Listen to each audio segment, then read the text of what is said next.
हरे कृष्णा।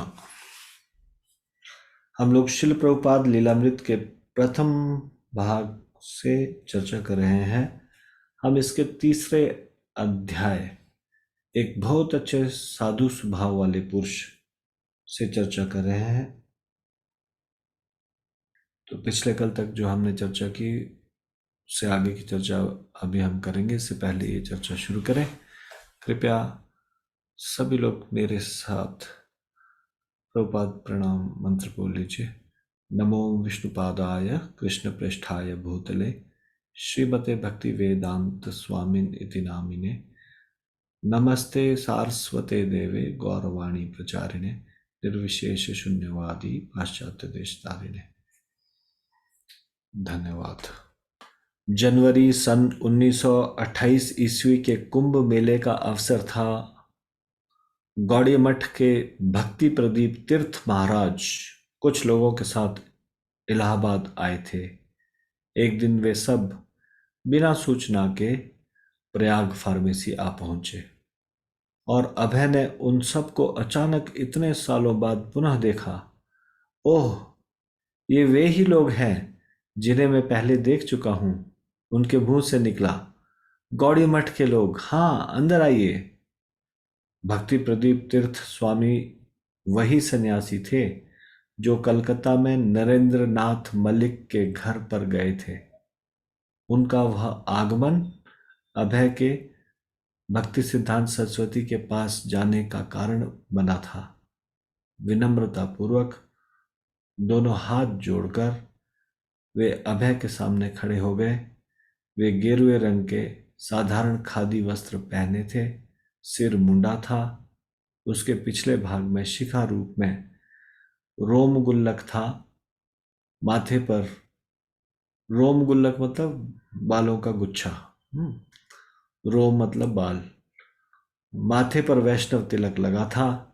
तीर्थ महाराज अभय से बोले, हम यहाँ के लिए नए हैं। हम इलाहाबाद में एक मंदिर स्थापित करने जा रहे हैं। हमने आपका नाम सुना है, इसलिए हम आपके पास आए हैं। कृपा करके हमारी सहायता कीजिए। अभय हर्षित हुए। हाँ, मैं आपकी सहायता करूंगा।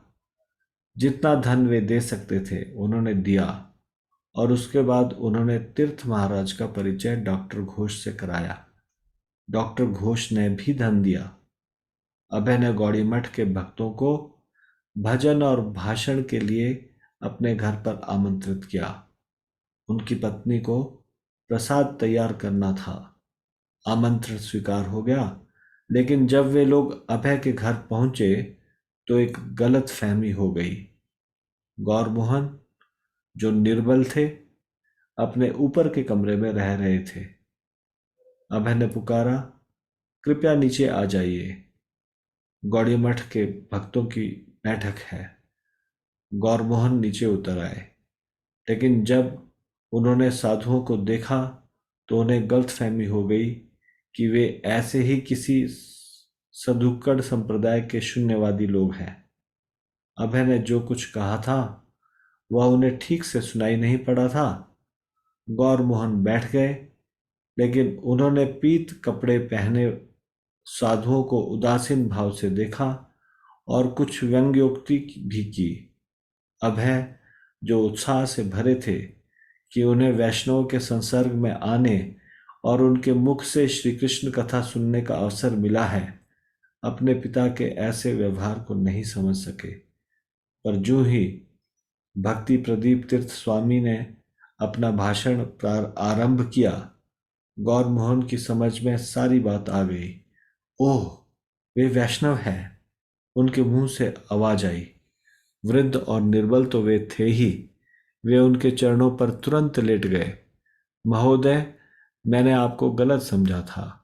मैंने सोचा आप किसी अन्य संप्रदाय के सन्यासी हैं। मुझे आपके दर्शनों से प्रसन्नता है। माघ मेला के बाद प्रदीप तीर्थ स्वामी तो चले गए, लेकिन भक्ति सिद्धांत सरस्वती के 5-6 ब्रह्मचारी शिष्य इलाहाबाद में रुककर एक छोटे मठ का संचालन करने लगे। वे श्री विग्रह की पूजा करते, संध्या समय कीर्तन और भाषण का कार्यक्रम रखते, और स्थानीय लोगों में सक्रियता से प्रचार करते। ये अंग्रेजी से हिंदी में ट्रांसलेट किया गया है, इसलिए ये ट्रांसलेशन में भाषण नहीं आना चाहिए, प्रवचन यहाँ पे आना चाहिए। हाँ। संध्या समय कीर्तन और प्रवचन का कार्यक्रम रखते और स्थानीय लोगों में सक्रियता से प्रचार करते। प्रधान शिष्य अतुलानंद ब्रह्मचारी इलाहाबाद के नागरिकों के घरों पर जाते और उनसे मठ का ग्राहक सदस्य बनने का अनुरोध करते। प्रतिमास 8 आने में एक ग्राहक सदस्य को गौड़ी मठ की पत्रिका प्राप्त होती थी। घर घर ग्राहक बनाने के अभियान में अतुलानंद ने एक दिन अभय चरण दे के घर का द्वार खटखटाया। अभय ने उनका आतिथ्यपूर्ण स्वागत किया और भेंट में कुछ चावल और फल दिए। वैष्णव दर्शन के लिए अभय के कान सदा खुले थे और अतुलानंद के साथ वाद विवाद में उन्हें आनंद आता था। अतुलानंद नियमतः श्रीमान दे के यहाँ जाते और महाप्रभु चैतन्य तथा भगवत गीता के विषयों पर उनसे वार्तालाप करते। अभय श्रील भक्ति सिद्धांत सरस्वती के हाल के क्रियाकलापों के बारे में भी उनसे पूछते। तब तक श्रील भक्ति सिद्धांत कलकत्ता में गौड़ीय प्रिंटिंग वर्क्स की स्थापना कर चुके थे और अपनी टीका समेत कई खंडों में श्रीमद् भागवत का प्रकाशन आरंभ कर चुके थे। अपने ढाका केंद्र से उन्होंने श्री चैतन्य भागवत का संपादित संस्करण भी प्रकाशित किया था। मद्रास, भुवनेश्वर और पुरी में वे केंद्र स्थापित कर चुके थे। अभय की जिज्ञासा का अंत नहीं था। अतुलानंद ने उन्हें बताया कि श्रील भक्ति सिद्धांत सरस्वती ने किस प्रकार 1925 ईस्वी में एक बड़ा जुलूस निकाला था जिसने नवद्वीप की पवित्र भूमि की परिक्रमा की थी और जिसमें खूब सजे हुए हाथियों पर श्री विग्रह विराजमान थे और जिसमें भारत के सभी भागों से आए हुए भक्त शामिल हुए थे। ईर्ष्यालु पेशेवर पुरोहितों ने, जो श्रील भक्ति सिद्धांत द्वारा सभी जातियों से शिष्य स्वीकार किए जाने के विरोधी थे, जुलूस पर ईंटें और पत्थर बरसाने के लिए बदमाश लगा रखे थे, लेकिन भक्ति सिद्धांत निडर होकर जुलूस आगे बढ़ाते गए थे। 1926 ईस्वी में भगवान चैतन्य के संदेश का प्रचार करने के लिए वे पूरे देश में घूम आए थे। मायापुर में श्री चैतन्य मठ के विशाल मंदिर में वे श्री विग्रहों की स्थापना कर चुके थे।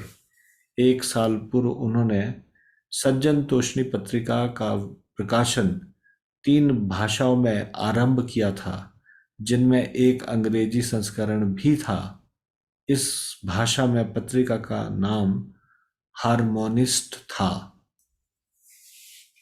कई बार मिलने और गौड़ीय वैष्णव मत के क्रियाकलापों और दर्शन पर घंटों के विचार विमर्श के बाद अतुलानंद श्रीमान दे को इलाहाबाद आश्रम में ले गए।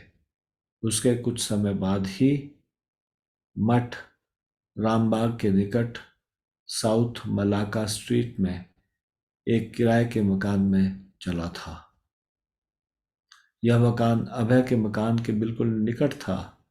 जब अभय के लिए प्रतिदिन शाम को वहां जाना संभव हो गया, अब अभय के लिए प्रतिदिन शाम को वहां जाना संभव हो गया। काम के बाद वे मठ पर जाते, जहां वे मृदंग बजाते और इस कला में अपनी दक्षता से ब्रह्मचारियों को चमत्कृत कर देते। उनके साथ वे भजन गाते और कभी कभी सामूहिक गान में नेतृत्व करते। वे इलाहाबाद के प्रसिद्ध व्यक्तियों को भी मठ में ले जाते। ब्रह्मचारियों के लिए अभय के कारण उनके आश्रम में नया जीवन आ गया था और अभय में भक्ति सिद्धांत सरस्वती के शिष्यों से पुनः मिलाप होने से नया जीवन आ गया था। सन 1930 ईस्वी में गौरमोहन का स्वास्थ्य गिर गया और उनके परिवार के सदस्य यह सोचकर उनके पास इकट्ठे होने लगे कि उनका अंत समय निकट आ गया है। अभय काम से बंबई गए हुए थे। जब वे इलाहाबाद लौटे तो देर हो चुकी थी। उन्होंने दरवाजा खटखटाया। गौरमोहन ने अपनी लड़की राजेश्वरी से कहा, दरवाजा खोलो, अभय आ गया है। राजेश्वरी बोली, नहीं, वे बंबई में है। गौरमोहन ने दोहराया, मैं कहता हूं वह आ गया है, तुम दरवाजा खोलो। करीब आधी रात का समय था। राजेश्वरी नीचे गई और उसने दरवाजा खोला और देखा कि उसके भाई सचमुच आ गए हैं। अभय अपने पिता के पास पहुंचे और पूछा, आप कैसे हैं? गौरमोहन ने उत्तर दिया, मैं ठीक हूं, रात में तुम विश्राम करो। अगले दिन सवेरे अभय ने डॉक्टर बुलाया। डॉक्टर बोला, आपके पिताजी जीवित कैसे रहे हैं, मेरी समझ में नहीं आता। उनकी नाड़ी लगभग बंद हो चुकी है। कई महीनों से वे बिना खाए जी रहे हैं। अभय ने पिताजी से पूछा, आपकी इच्छा क्या है, मुझे बताइए। ऐसा क्यों पूछ रहे हो? पिता ने उत्तर दिया, क्या डॉक्टर ने तुमसे कुछ कहा है? अभय ने कहा, नहीं, मैं इसलिए पूछ रहा हूं कि मैं बंबई में रुका हूं और आप यहाँ हैं।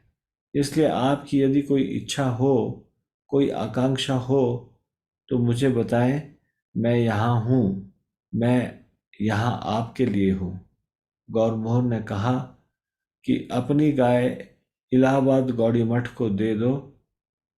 अस्तु अभय गाय को उसके बछड़े सहित ले गए और उन्हें मठ को दान कर दिया। तब उन्होंने अपने पिताजी से पूछा, आपकी और कोई अभिलाषा है? और उनके पिता ने फिर पूछा, क्या डॉक्टर ने तुमसे कुछ कहा है? नहीं नहीं, मैं केवल इसलिए पूछ रहा हूं कि मुझे अपने काम पर जाना है। तब गौरमोहन ने कहा, इलाहाबाद के सभी गौड़ीय वैष्णवों को और अन्य वैष्णवों को भी आमंत्रित करो। वे शाम को हरिनाम का गान करें और तुम उन्हें अच्छा भोजन कराओ। यही मेरी इच्छा है। अभय ने वैसा ही किया और संध्या समय हरिनाम आरंभ हुआ। 11 बजे प्रसाद ग्रहण करके सब चले गए। उसी रात गौरमोहन का देहावसान हो गया। तो क्यों वो पूछ रहे थे उनके पिताजी बार बार? क्योंकि एक मृत्यु शैया पे जो व्यक्ति हो उससे पूछा जाता है, आपकी क्या है, कोई इच्छा है, इस तरह से। तो इसलिए वो बार बार पूछ रहे थे, क्या डॉक्टर ने कुछ कहा है? और 2 बार उन्होंने पूछा, दोनों बार उन्होंने इस तरह से कहा। एक बार गाय और बछड़े को दान देने के लिए और दूसरी बार सारे वैष्णवों को बुला के उनको प्रसाद खिलाने के लिए। अभय को अपने पिता की मृत्यु से बड़ा दुख हुआ। पिता ने उन्हें वह सब कुछ दिया था जो वे चाहते थे। विशुद्ध वैष्णव के रूप में उन्हें पालकर बड़ा किया गया था और वे सदैव श्री राधा और कृष्ण की पूजा करते रहे थे। यद्यपि अभय बहुत योग्य नवयुवक थे, तथापि अपने सबसे प्रिय संरक्षक और मित्र का अभाव उन्हें बहुत खला। गौरमोहन ही एक ऐसे व्यक्ति थे जो हमेशा अभय का मार्गदर्शन करते रहे और अति विशिष्ट पुरुष के रूप में उनके साथ व्यवहार करते रहे। पिता से रहित होकर अभय अपने को निराश अनुभव करने लगे। अचानक उन्हें वैसे ही आश्रय की आवश्यकता मालूम हुई जैसे बचपन में होती थी, किंतु अब वे बिना पिता के थे। अभय के वे शुभचिंतक अब संसार से जा चुके थे, जो उन्हें हमेशा अपने ऐसे प्रिय पुत्र की तरह रखते आए थे, जिसे हर प्रकार से प्रेम सहित देखभाल की जरूरत थी, जो उन्हें वह हर वस्तु देते रहे जिसे वे चाहते थे, और जो मिलने वाले हर साधु संत से प्रार्थना करते थे कि उनका पुत्र श्रीमती राधा रानी का सच्चा भक्त बने। गौरमोहन की मृत्यु के 13 दिन बाद श्राद्ध के दिन अभय और उनके भाई ने एक साथ औपचारिक फोटो खिंचवाया धार्मिक रीति के अनुसार दोनों भाइयों के सिर मुंडे थे। फोटो में अभय और उनके भाई अपने पिताजी के एक औपचारिक चित्र के अगल बगल बैठे हैं। पिता का चित्र एक उठे हुए फलक पर है और काले कपड़े से घिरा है। वह खूबसूरती से मड़ा है। गौर मोहन वृद्ध किंतु अभी भी विचार और आशय से पूर्ण दिखाई देते हैं। इस चित्र में वे उतने वृद्ध नहीं हैं जितने उस पूर्व चित्र में थे, जिसमें वे बहुत दुर्बल लगते थे और आंखें लगभग प्रकाशहीन थी। मुंडित सिर अभय संन्यस्त भिक्षु प्रतीत होते थे। उनका शरीर चौड़ी परतों में मुड़े भिक्षु के साधारण परिधान से ऊपर से नीचे तक आच्छादित है। वे उस चित्र से बिल्कुल भिन्न प्रतीत होते थे जो उसी स्थान पर उसी मोटे कालीन के ऊपर सालों पहले खींचा गया था। वह उनके स्त्री बच्चों के साथ का चित्र है। उसमें वे एकदम युवा गृहस्थ लगते थे, जिसके ऊपर परिवार की सारी जिम्मेदारियां हैं और जिनकी भंगिमा बताती है कि वे जानते थे कि उन्हें संसार में कैसे रहना है और कैसे स्फूर्तिमय ढंग से आचरण करना है। लेकिन इस चित्र में, जिसमें यद्यपि बच्चे भी हैं जो जमीन पर उपेक्षित बैठे हैं, अभय का बायां हाथ अपने घुटने पर है, अच्छी तरह रखा हुआ किंतु विश्राम की हालत में, जबकि पहले चित्र में उनका बायां हाथ उनके चंचल पुत्र को पकड़े हुए है। अभय की पत्नी मौजूद नहीं है। इस चित्र में अभय विस्मयोत्पादक लगते हैं। कोई नहीं कह सकता कि सामान्यतया वे सिर पर बाल और मूछ रखते थे, जिसे उन्होंने पिता के देहावसान के शोकपूर्ण अवसर पर अभी मुंडा दिया है। प्रत्युत यह उनका स्वाभाविक रूप लगता है। उनके आसपास एक रहस्यमय आध्यात्मिक आभा है, जैसी कि एक साधनारत तपस्वी से अपेक्षा की जाती है। उनकी आकृति से न तो आकुलता जाहिर होती है, न प्रसन्नता और न दुख। वे शांत और परिचित लगते हैं, मानो पिता के निधन के दिन वे अचानक साधु हो गए हो। वे उसी तरह के साधु प्रतीत होते हैं जिस तरह की कल्पना उनके पिता ने उनके बारे में की थी। वे ऐसे दिखाई देते हैं मानो वे एक साधु हैं और हमेशा रहे हैं, और आज के दिन उनका वह रूप अचानक उद्घाटित हो गया है। फोटो को बहुत ही सरसरी दृष्टि से देखने पर भी प्रतीत होता है कि सिर मुंडाकर और कमीज जूते बिना पीत वस्त्र धारण कर अभय साधु बन गए हैं। इस प्रकार से तीसरा अध्याय समाप्त होता है। अब हम चौथे अध्याय को शुरू करने जा रहे हैं। चौथे अध्याय का शीर्षक है, मैं आपकी सेवा कैसे करूंगा। इसकी शुरुआत में श्रील भक्ति सिद्धांत सरस्वती द्वारा श्रील प्रभुपाद को दिसंबर 1936 ईस्वी में लिखे गए एक पत्र से लिए गए कुछ पंक्तियां हैं। भक्ति सिद्धांत सरस्वती ठाकुर श्रील प्रभुपाद जी को लिखते हैं, मुझे पूरी आशा है कि आप अंग्रेजी के माध्यम से बहुत अच्छे प्रचारक हो सकते हैं। यदि आप भगवान चैतन्य की शिक्षाओं की अद्भुत छाप जन सामान्य तथा दार्शनिकों और धर्मिष्ठों के मन में बैठाने के लिए मिशन की सेवा में लग जाएं। अब इस अध्याय को हम यहाँ शुरू करते हैं।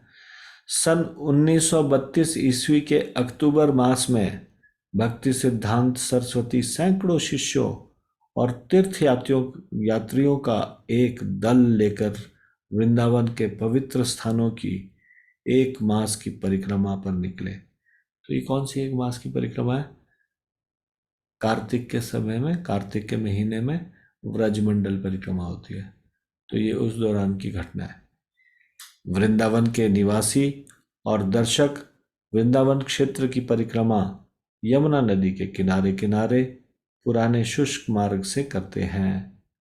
वे उन स्थानों पर रुकते जाते हैं जहां आज से 5000 वर्ष पूर्व वृंदावन में विहार करते हुए श्री कृष्ण ने लीलाएं की थी।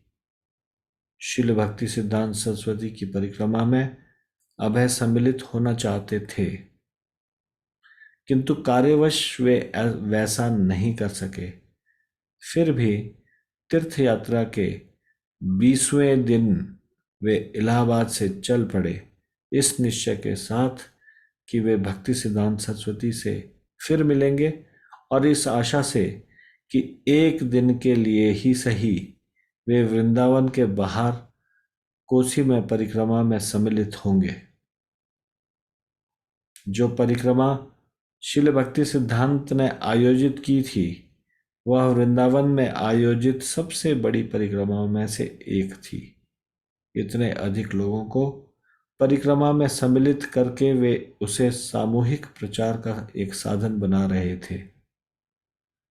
सन 1918 ईस्वी में भी जब शिल भक्ति सिद्धांत ने अपना प्रचार कार्य आरंभ किया था, उनकी विशिष्ट देन प्रचार पर बल देना थी। उनके आगमन के पूर्व वैष्णव सामान्यतः बस्तियों से दूर रहते और पूजा अर्चा वृंदावन जैसे एकांत स्थलों में करते। जब वे प्रचार के लिए यात्रा करते तो भी वे दीनहीन भिक्षुकों का सरल तरीका अपनाते।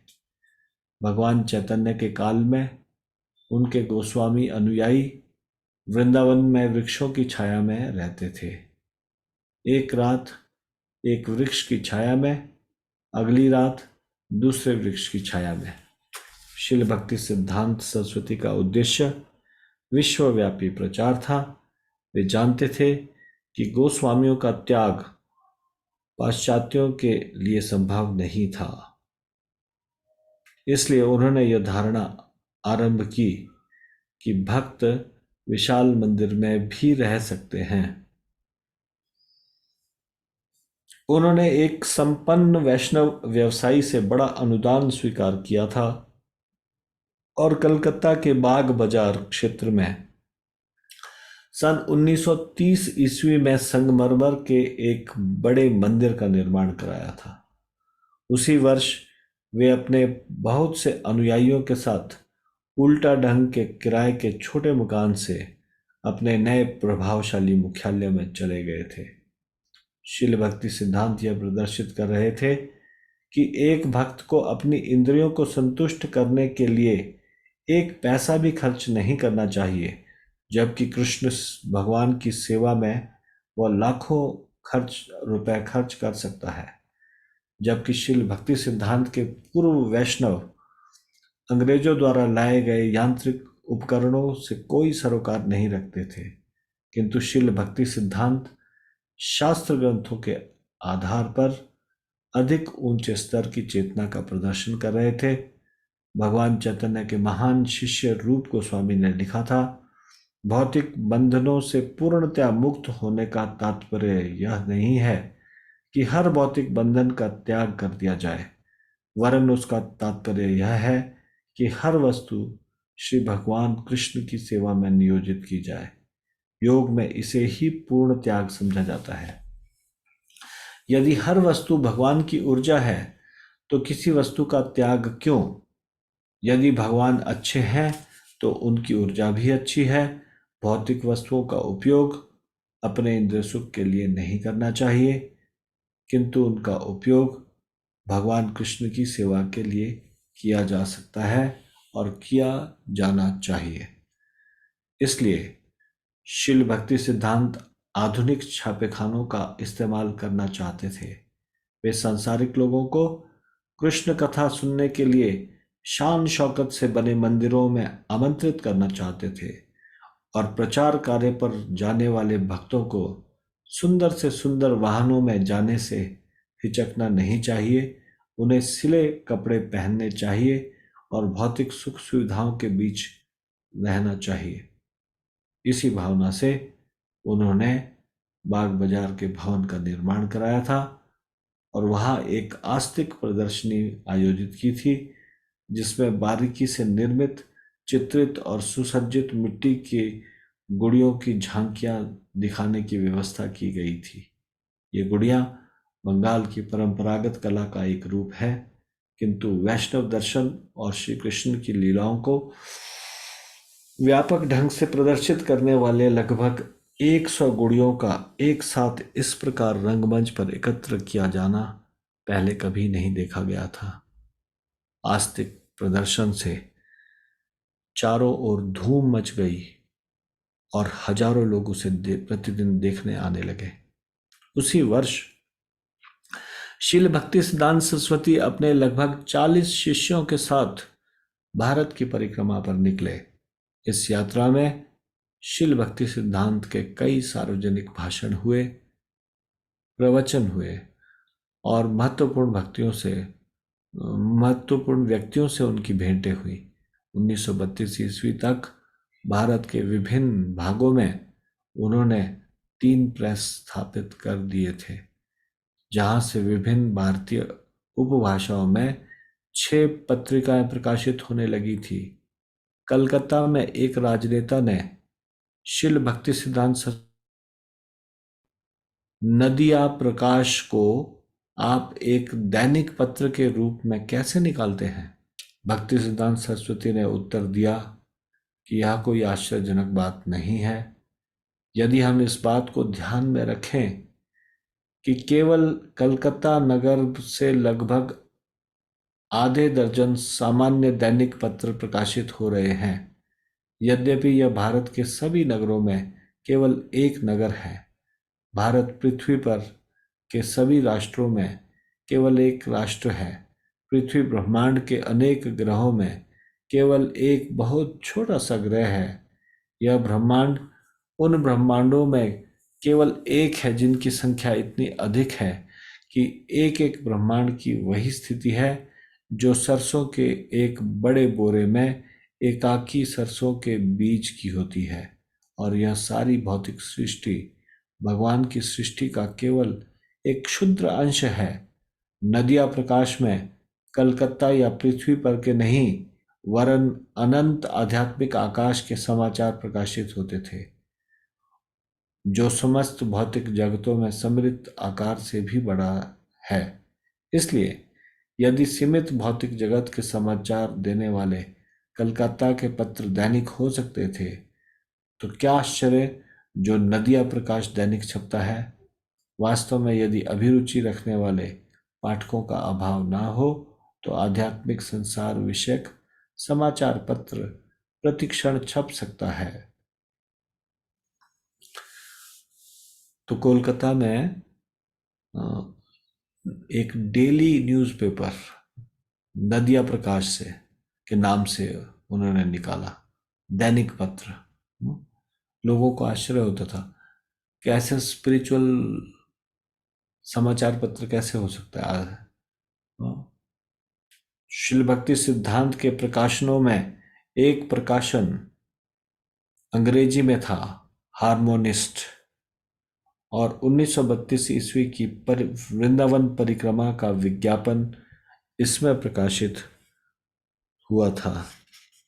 श्री व्रजमंडल की परिक्रमा मध्व गौड़ीय वैष्णव संप्रदाय के आध्यात्मिक गुरु कृष्ण कृपा मूर्ति परमहंस श्रीमद भक्ति सिद्धांत सरस्वती गोस्वामी महाराज श्री कृष्ण चैतन्य महाप्रभु का अनुगमन करके प्रसन्नतापूर्वक बिना जाति, धर्म, रंग, अवस्था और लिंग भेद के प्रत्येक राष्ट्र के सभी व्यक्तियों को श्री कृष्ण चैतन्य, जिन्होंने 1514 ईस्वी शीत ऋतु में श्री ब्रजमंडल की परिक्रमा करने की लीला प्रदर्शित की थी, उनके चरण चिन्हों पर चलते हुए पवित्र ब्रजमंडल की भक्तिपूर्वक परिक्रमा के उत्सव में सहयोग के लिए आमंत्रित करते हैं।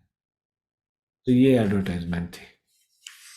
अभय ने जब इलाहाबाद गौड़ी मठ के सदस्यों से परिक्रमा के विषय में सुना था, उस समय वे अपनी स्थानीय प्रयाग फार्मेसी के धंधे में और नए ग्राहक बनाने के लिए यात्राओं में पूरी तरह व्यस्त थे, लेकिन उन्होंने हिसाब लगाकर देख लिया था कि वे किस प्रकार कम से कम 1 या 2 दिन के लिए परिक्रमा में सम्मिलित हो सकते हैं और वे एक बार फिर शिल भक्ति सिद्धांत सरस्वती का दर्शन प्राप्त करने के लिए दृढ़ निश्चयी हो गए थे। शिल प्रभुपाद के शब्दों में, परिक्रमा के समय मैं दीक्षित नहीं हुआ था, लेकिन मेरे मन में गौड़ीय मठ के लोगों के संबंध में भूरी भूरी प्रशंसा के भाव थे। मेरे प्रति वे बहुत दयालु थे, इसलिए मैं सोचता, ये लोग परिक्रमा में क्या कर रहे हैं, चलो चलें। अतएव मैं कोसी में उनसे जा मिला। परिक्रमा दल बड़े कुशल आयोजन के साथ यात्रा कर रहा था। एक अग्रिम दल सभी बिस्तर और खेमे आदि लेकर अगले दिन के निवास स्थान पर पहले ही पहुंच जाता था और वहां खेमे गाड़ कर, खेमे मतलब टेंट्स, है ना, भोजनालय की व्यवस्था कर देता था। इसी दौरान मुख्य दल भगवान चैतन्य महाप्रभु का श्री विग्रह लिए हुए भजन कीर्तन करने वालों के साथ कृष्ण लीला के स्थलों का दर्शन करता हुआ शाम तक डेरे तक पर पहुंच जाता था। कैंप अर्ध वृत्ताकार रूप में बनाए जाते थे और वे खंडों में विभाजित होते थे।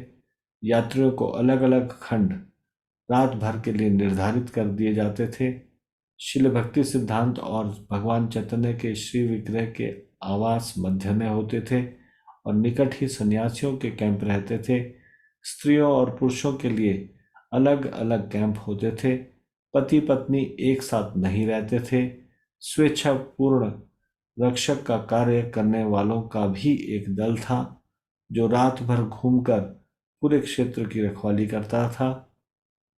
रात को पूरा शिविर, जो सैकड़ों कैंपों से बना होता था, गैस की रोशनी और कैंप फायर के प्रकाश में जगमगाता हुआ एक छोटा कस्बा लगता था।